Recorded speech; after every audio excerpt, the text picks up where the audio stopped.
আসসালামু আলাইকুম রহমতুল্লাহ। আশা করি সবাই ভালো আছেন।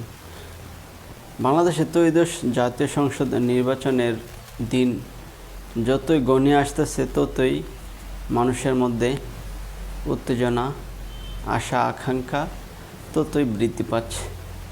কখন ভোটের তারিখ আসবে, কখন ভোট দিবে, এই বিষয়টা নিয়ে মানুষের মধ্যে জল্পনা কল্পনা। তার থেকে বেশি জল্পনা কল্পনা কে কত সিট পাবে, কে সরকার গঠন করবে, কে সরকার গঠন করলে কে কি কাজ করবে, এসব বিষয়ে সবথেকে বেশি আলোচনা হচ্ছে। বাংলাদেশে বর্তমানে প্রধান দুটি দল হলো বিএনপি এবং বাংলাদেশ জামায়াতে ইসলামী। এই দুটি দলের মধ্যেই খুবই লড়াই হবে, এই বিষয়টি আমরা ধারণা করতে পারতেছি। তো আরেকটি বিষয় সবথেকে আলোচনার সৃষ্টি করতেছে, সেটা হলো বিএনপির ভারপ্রাপ্ত চেয়ারম্যান জনাব তারেক রহমান অনেক দিন পর, দীর্ঘ প্রায় 17 বছর পর বাংলাদেশে আসতেছে। অনেক জল্পনা কল্পনার অবসান ঘটিয়ে তিনি নিজেই গত 12 ডিসেম্বর ঘোষণা দিয়েছেন যে তিনি 25 ডিসেম্বর বাংলাদেশের মাটিতে পা রাখবেন। তো এই বিষয়টি নিয়ে বর্তমানে বেশি জল্পনা কল্পনা হচ্ছে। তিনি 16 ডিসেম্বর একটি কনফারেন্স করে সবার সাথে বলেছিলেন যে ওনাকে যেন বিমানবন্দরে বিদায় দেওয়ার জন্য কোনো নেতাকর্মীরা গিয়ে ভিড় না করে অথবা জমায়েত সৃষ্টি না করে। এর মাধ্যমে তিনি বিমানবন্দরের নিরাপত্তা এবং মানুষের আসা যাওয়ার যেন প্রবলেম না হয় এই বিষয়টি বুঝিয়েছেন। নেতাকর্মীদের নিকট তিনি অনুরোধ করেছেন যেন কেউ অতিরিক্ত মানুষ বিমানবন্দরে এসে জমায়েত সৃষ্টি করে মানুষের আসা যাওয়ার মধ্যে বিঘ্ন সৃষ্টি না করে। তো এই বিষয়টি আমাদের কাছে খুবই ভালো লেগেছে। বহির্বিশ্বে তিনি বর্তমানে ইংল্যান্ডে আছেন, ওই দেশের মধ্যে নিরাপত্তা বিষয়টা খুবই গুরুত্বপূর্ণ, যার ফলে তিনি এই বিষয়গুলো ওনার নেতাকর্মীকে বলেছেন। তো এই বিষয়টি আমাদের কাছে খুবই ভালো লেগেছে, কিন্তু আমরা দেখি বাংলাদেশের মধ্যে ভিন্ন একটি চিত্র দেখতে পাচ্ছি। সেটি হলো যে বাংলাদেশে যে তিনি আগামী 25 ডিসেম্বর সকাল 11টার সময় বাংলাদেশের মাটিতে পা রাখার কথা, বাংলাদেশের এয়ারলাইন্সের একটি ফ্লাইটে বাংলাদেশে আসার কথা রয়েছে।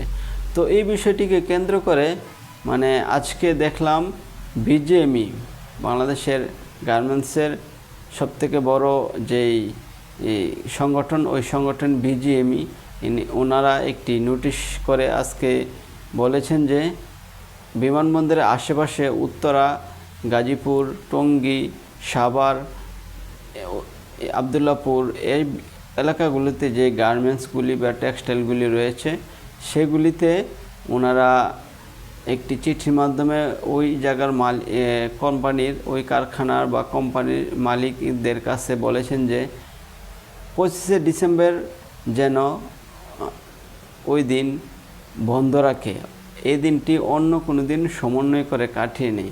তার কারণ হলো সবাই ধারণা করতেছে যে 25 ডিসেম্বর বিমানবন্দর এলাকায় লক্ষ লক্ষ মানুষের জমায়েত হবে, তো আসা যাওয়ার মধ্যে প্রবলেম হতে পারে। এটি হলো একটি বিষয়। আরেকটি বিষয় হলো বিমানবন্দর কর্তৃপক্ষ একটি স্মারকলিপি, একটি ঘোষণা দিয়েছেন। সেটি হলো যে 25 ডিসেম্বর যাদের ফ্লাইট রয়েছে তারা যেন অতিরিক্ত সময় নিয়ে বের হয়।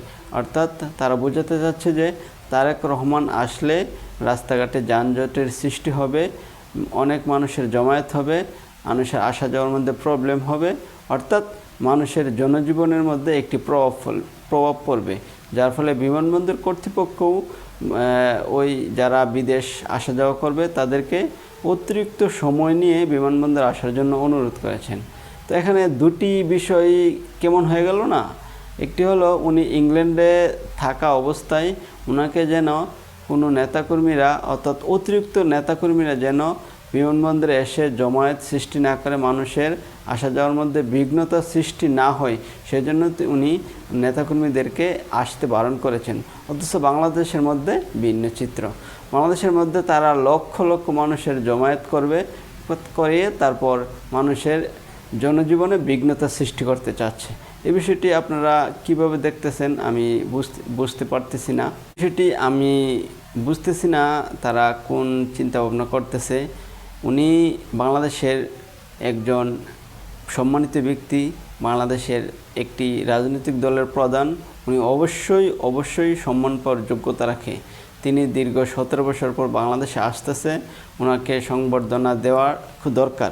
এ বিষয়ে আমার কোনো দ্বিমত নাই, এবং ওনাকে ওনার নেতাকর্মীরা ফুলের শুভেচ্ছা দিয়ে তারপরে মিছিল করে শোডাউন দিয়ে নিয়ে আসুক, তাতে আমার কোনো সমস্যা নেই। তো এই বিষয়টি হলো যে মানে বিমানবন্দর কর্তৃপক্ষ, বিজিএমই, ব্যবসায়ী, শিক্ষা প্রতিষ্ঠান ওই এলাকার মানে এমন একটি ভীতিকর অবস্থা সৃষ্টি করতে যাচ্ছে যে তারেক রহমান আসার কারণে মানুষের জনজীবন থমকে যাচ্ছে, মানুষের জনজীবন থেমে যাচ্ছে, মানুষের আসা যাওয়ার মধ্যে বিঘ্নতা সৃষ্টি হবে, এটা আপনারা সবাই ধারণা করতেছি। আরেকটি বিষয় আপনারা কিভাবে নিচ্ছেন আমি জানি না, আমার কাছে বিষয়টি কেমন লাগতেছে, আমি বিষয়টি আপনাদের সামনে তুলে ধরি যে বিএনপির একজন সিনিয়র পার্সন নেতা রুহুল কবির রিজভী উনি বলতেছেন যে তারেক রহমানকে সংবর্ধনা দেওয়ার জন্য 50 লক্ষ মানুষ জমায়েত হবে বা 50 লক্ষ মানুষ আসতে পারে। বিএনপির বিভিন্ন নেতারা বলতেছে যে তারা তারেক রহমানকে এমন সংবর্ধনা দেবে যেন বাংলাদেশের ইতিহাসে আর এরকম সংবর্ধনা নাই, বা একটা ইতিহাস সৃষ্টি করতে যাচ্ছে। তো এই লক্ষ্যে তারা 300 ফিটে রাস্তার উপরে তাদের একটি ক্যাম্প মঞ্চ তৈরি করেছে, ওই মঞ্চের মাধ্যমে তারেক রহমানকে সংবর্ধনা দেবে।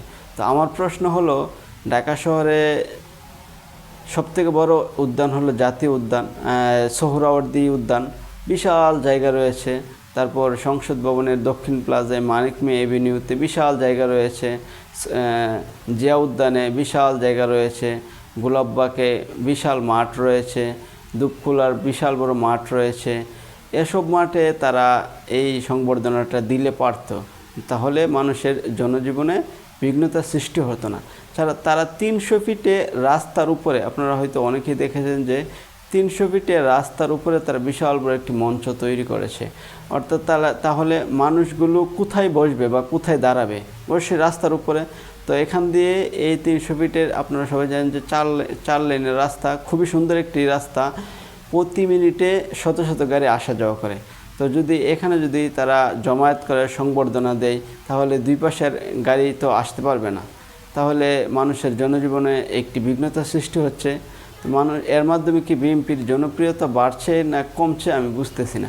আরেকটি বিষয় হলো, জনাব রুহুল কবির রিজভী সাহেব বলেছেন যে 50 লক্ষ মানুষের জমায়েত হবে বা সমাগম হবে। তাহলে যদি 50 লক্ষ মানুষ যদি আসে বা জমায়েত হয়, তাহলে 300 ফিটের মতো একটি ছোট রাস্তার মধ্যে 50 লক্ষ মানুষ কিভাবে তারা জায়গা দিবে?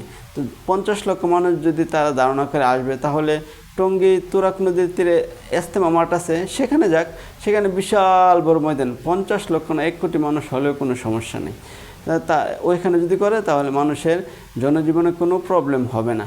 কিন্তু তারা ঢাকা শহরে এত বড় বড় মাঠ রেখে, বাংলাদেশে তো বিভিন্ন খেলার মাঠও রয়েছে, ওই মাঠগুলোতে তারা যেহেতু বেশি মানুষ আসতেছে জনাব তারেক রহমানকে সংবর্ধনা দেওয়ার জন্য, তো ওই স্টেডিয়াম বা মাঠগুলো তারা ব্যবহার করলেও পারত।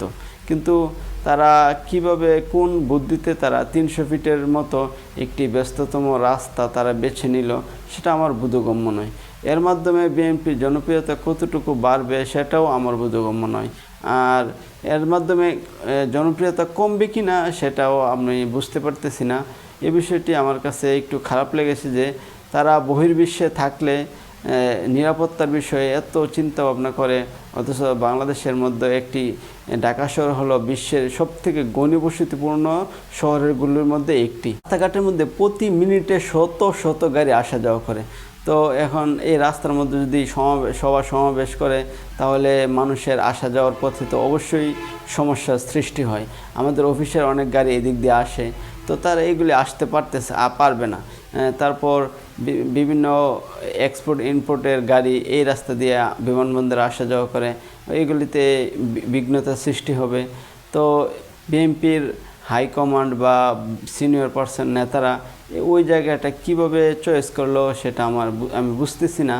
এখন কথা হলো, এই বিষয়টা নিয়ে বিতর্ক হবে, কারণ আমি এই বিষয়টি আরেকটি হলো জামাত ইসলামের কিছুদিন আগে জামাত ইসলামের এরকম একটি সমাবেশ করে ওই মঞ্চের মধ্যে, নীল কাপড়ের উপর লাল কার্পেট বিছিয়ে ছিল। নীল কার্পেটের উপর লাল কার্পেট বিছিয়ে বাংলাদেশের পতাকার আদলে এরকম একটু বোঝা গেছে, যদিও সবুজ রঙটি পতাকার রং ছিল না। তারপরে এই বিষয়টি নিয়ে অনেক সমালোচনা হয়েছে, যার ফলে জামাত ইসলাম কর্তৃপক্ষ লাস্ট পর্যন্ত লাল যে গালিচাটা ছিল ওইটা সরিয়ে ফেলেছে। তারপর সেখানে নীল আবার একটি গালিচা দিছে, কার্পেট দিছে। তো এই বিষয়টি নিয়ে সমালোচনা হওয়ার পরে তারা এই কাজটি করেছে। তো বিএনপির ভাইদেরকে আমি বলতেছি এই বিষয়টি নিয়ে সমালোচনা হবে। এখন সমালোচনা হওয়ার পরে যদি আপনারা এই বিষয়টি কীভাবে দেখবেন আমি বুঝতেছি না। আমি 100% 99% বুঝতেছি যে এই 300 ফিটে রাস্তার মধ্যে সমাবেশ করে মানুষের আসা যাওয়ার পথে বিঘ্নতার সৃষ্টি হলে এই বিষয়টি নিয়ে প্রচুর সমালোচনা হবে। আপনাদের কঠোর সমালোচনা করবে সাধারণ মানুষ থেকে ধরে বুদ্ধিজীবী, ব্যবসায়ী সংগঠন, রাজনৈতিক বিভিন্ন বিরোধী দলীয় নেতাকর্মীরা, বিভিন্ন রাজনৈতিক নেতাকর্মীরা তারা সমালোচনা করবে। কারণ রাস্তার উপরে এত বড় একটি মঞ্চ তৈরি করে সংবর্ধনা দেওয়া লক্ষ লক্ষ মানুষ যদি রাস্তার মধ্যে বসে তাহলে তো গাড়ি ঘোড়া চলতে পারবে না, এটা একটা স্বাভাবিক বিষয়। তো জনাব তারেক রহমান সাহেব উনি বাংলাদেশে আসতেছে, আমরা চাই ওনাকে শতভাগ নিরাপত্তা দিয়ে ওনাকে বাংলাদেশে নিয়ে আসুক। উনি দীর্ঘ 17 বছর পরে আসতেছে বাংলাদেশে, তখন অনেক কিছু পরিবর্তন হয়েছে। এই পরিবর্তনশীল নতুন বাংলাদেশে তারেক রহমানকে স্বাগতম। তারেক রহমান সাহেব সুষ্ঠু এবং সুন্দরভাবে বাংলাদেশে যেন এসে পৌঁছাতে পারে সেই কামনা করি।